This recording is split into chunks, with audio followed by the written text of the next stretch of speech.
Hey guys, what a beautiful morning. Everything is going just as we thought here in this field. However, instead of talking about the crop in this one, I might get emotional here for a second. I've never told you guys the story about this field, and don't hit next, don't hit skip, don't fast forward. You're gonna wanna hear this part. You'll see in the drone footage and some other footage here, the field that we're working on today is a 70-30 mix of barley and triticale. I could get all into the agronomics of it with you guys, but we're not gonna do that in this video because the story of this field is way more exciting than just the farm inside, but it's got a twist that's unfortunate. But we're gonna look at the positives here today. I just wish someone was here to see this.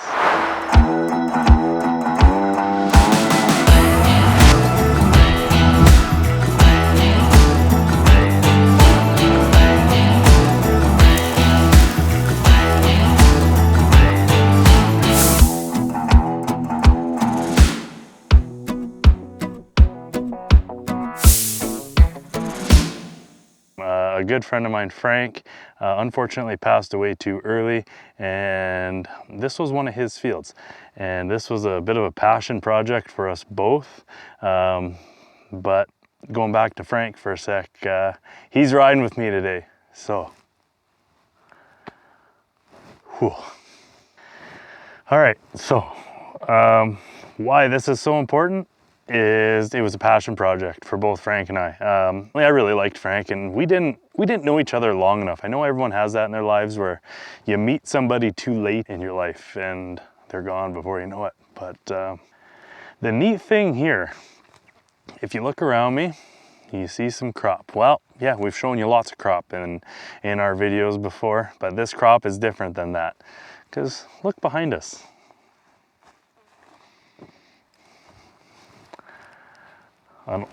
An old pasture, coulee, a bit of a wasteland. Yes, it grows some native grass, but it doesn't do much. There's a lot of brush, there's a lot of things in there that are less than desirable. But yet, you look on the other side of that coulee, there is primo farmland owned by somebody else, and they're growing a fantastic canola crop over there. So what does that mean? Frank isn't here to see right now.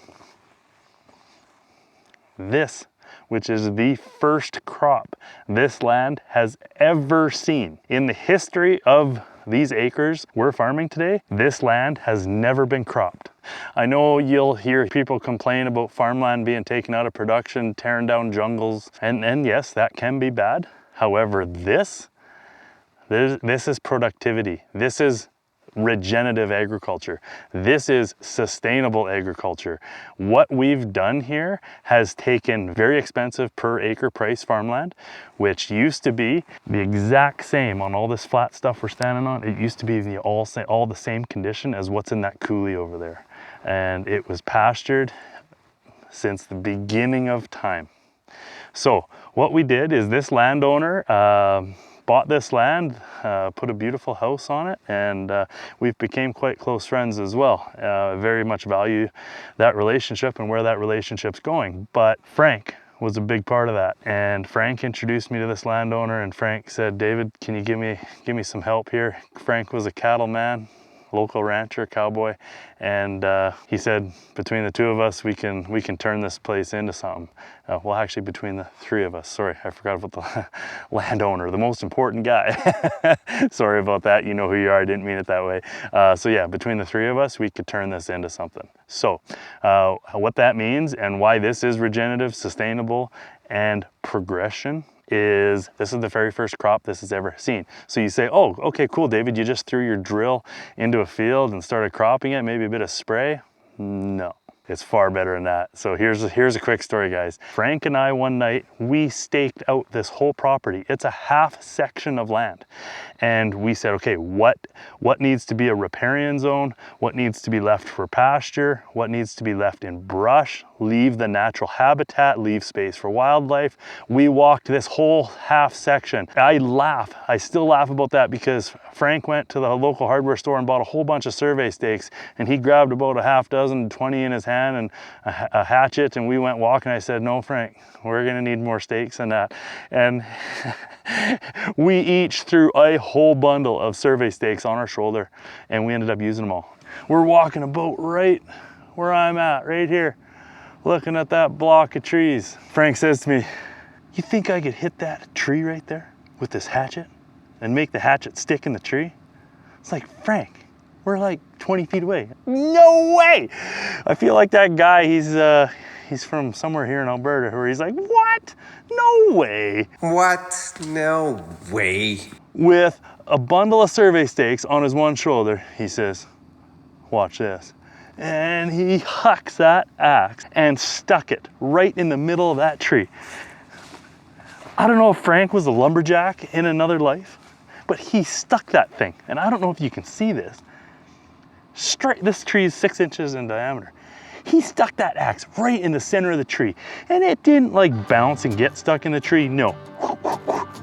Blade right stuck in the tree. Perfect, textbook perfect axe thrower. Never fails to amaze me. Never fails how well you know somebody. There's always something else that they can share with you. And that day, he shared with me his axe throwing skills. How cool is that? So there's 2 trees on this property that have pretty big sentimental value. As silly as it sounds, that's one of them. Let me show you the next one. Because this video is not about me or the crop.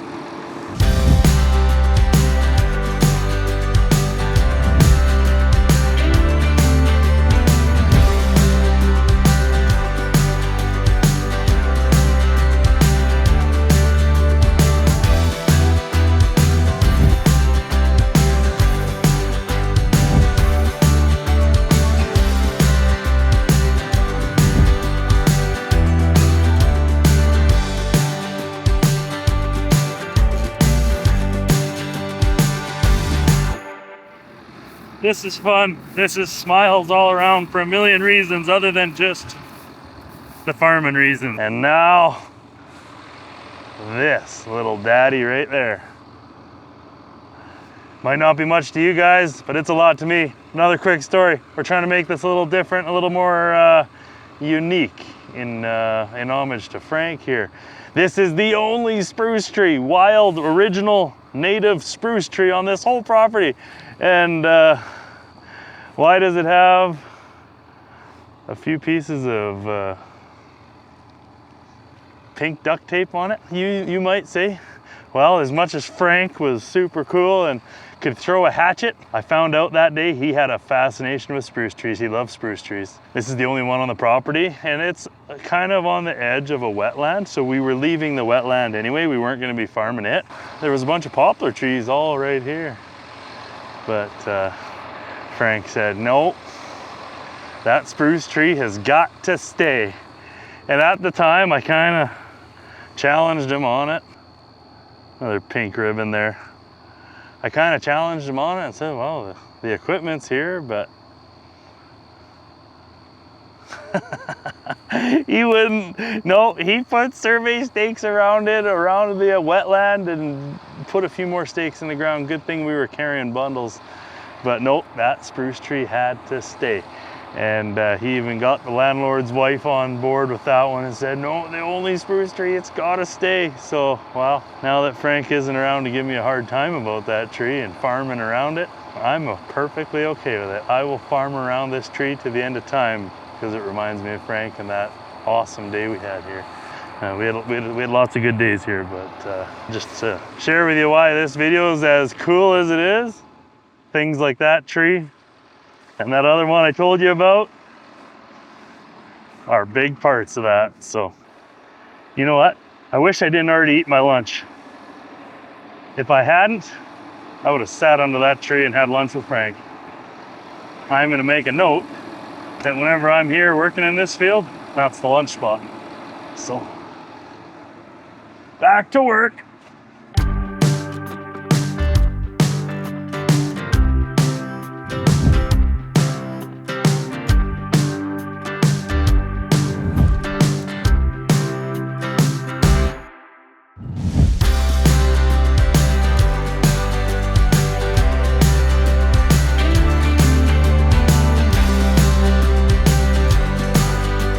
So again, we're big advocates into our no-till drills and seeding equipment, as well as regenerative and sustainable agricultural practices. So I'll try to be quick here. What we did to this place is we included another really good friend of mine, Arbor Tech Utility Services, and we brought them in and they brush cleared this. They are brush management specialists, and they brought in some serious horsepower. I think they're called Tiger Cats, some very heavy brush mulching equipment, and we got rid of everything that didn't need to be there. So what are you saying, David? What did we do? We just bring in some brush clearing equipment and then threw our drill into it, started farming it?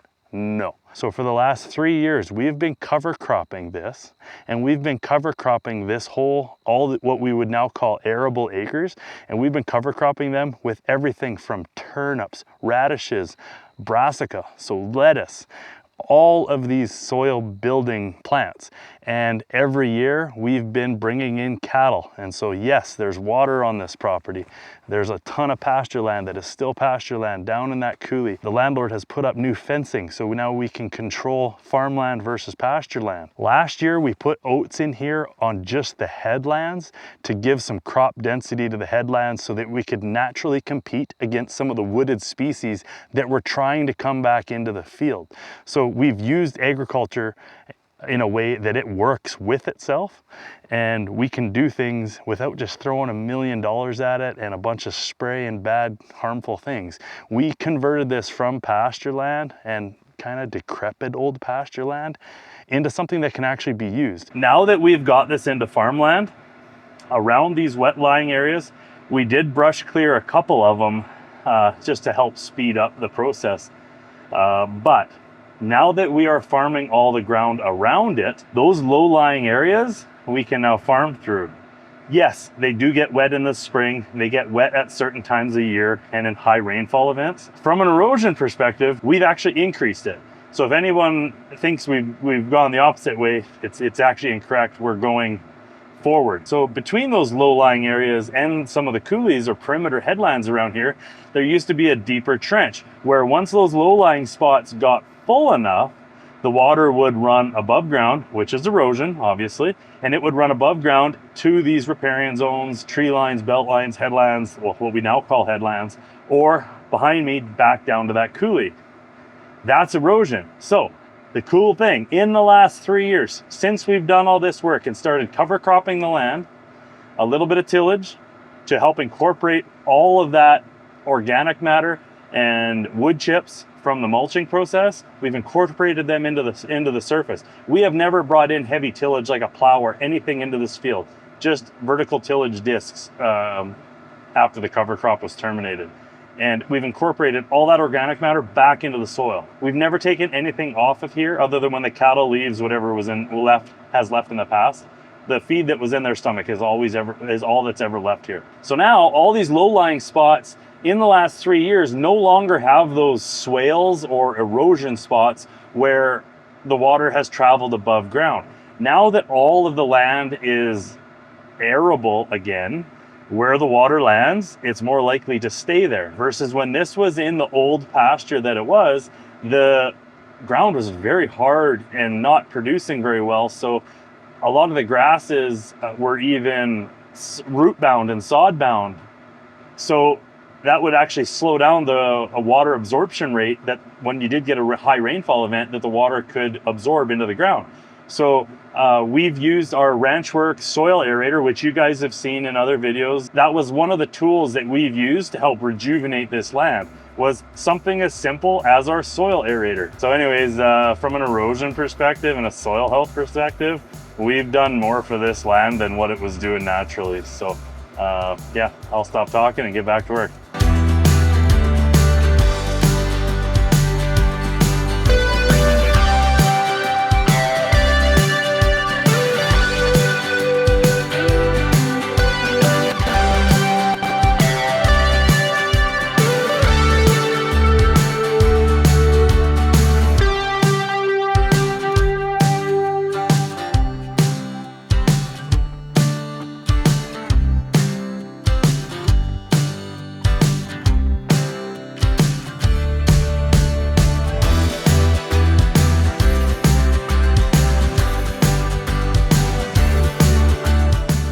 just like that, guys, we've got this 120 acres knocked down. I am gonna run this tractor home, take the triple mowers off, and we're actually gonna hook onto the drill. In our last video, or last couple videos there, we talked about friends and working together. And well, we're gonna pay back a neighbor in need, and Stu, who you guys see on the channel here all the time. We're gonna hook onto the drill and actually go put some winter wheat in for him while we wait for this silage crop to dry down. We'll probably be baling this in about 24 hours time, I would think, if not 36, but we'll be back late tomorrow with the silage equipment. But in the meantime, let's go get some seed in the ground for Stu. The day ain't over yet. Oh, today has been going good. We are baling, we're raking, we're stacking. Everything seems to be going pretty good. The yield's good, quality's good.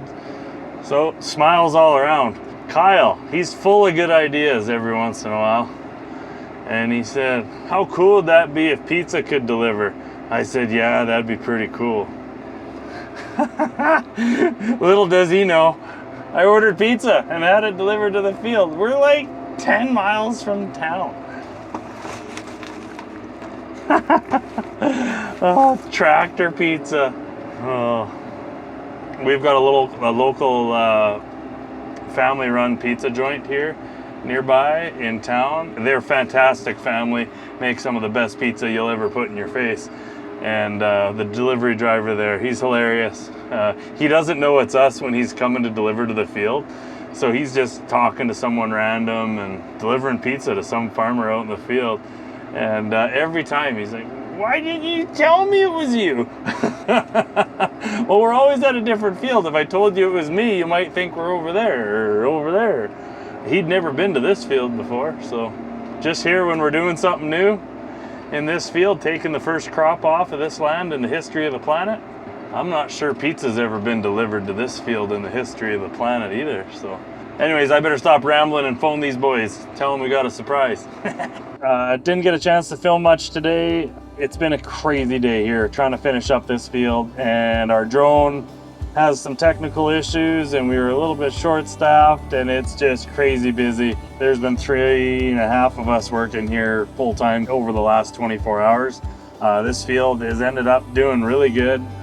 It's just crazy to think that as much as it's a little lonely in this cab right now, I know Frank's along for the ride and he's just smiling because so are we. And now that this first year cropped field that has never grown a crop on this land, at least in the last 100 years or who knows how long, this may have never been cropland before. This land is really stretching its legs. The yield is insane. It's doing really, really well, but we're not here to talk about yields and high five the good things. We're here to celebrate a man that is no longer with us, but he's watching us and he's along for the ride. So I thought we'd kind of make a tribute to Frank on this one, as well as just show you guys some of the cool transformations that we've been a part of lately as far as fields and the rehabilitation process. This field has been a true testament to that. 3 years of cover cropping and all the heavy lifting, and here we are taking a beautiful crop off it. So thanks for watching, guys. Thanks for following along on this one. A little bit unorthodox in the scheme of things as far as tractor videos go, but oh, I'm already out of wrap again. I better cut this one off here, and my phone's ringing. It never fails. Thanks for watching, guys. I will gladly farm around that tree. Never hear me complain about going around that tree anymore. Frank's tree.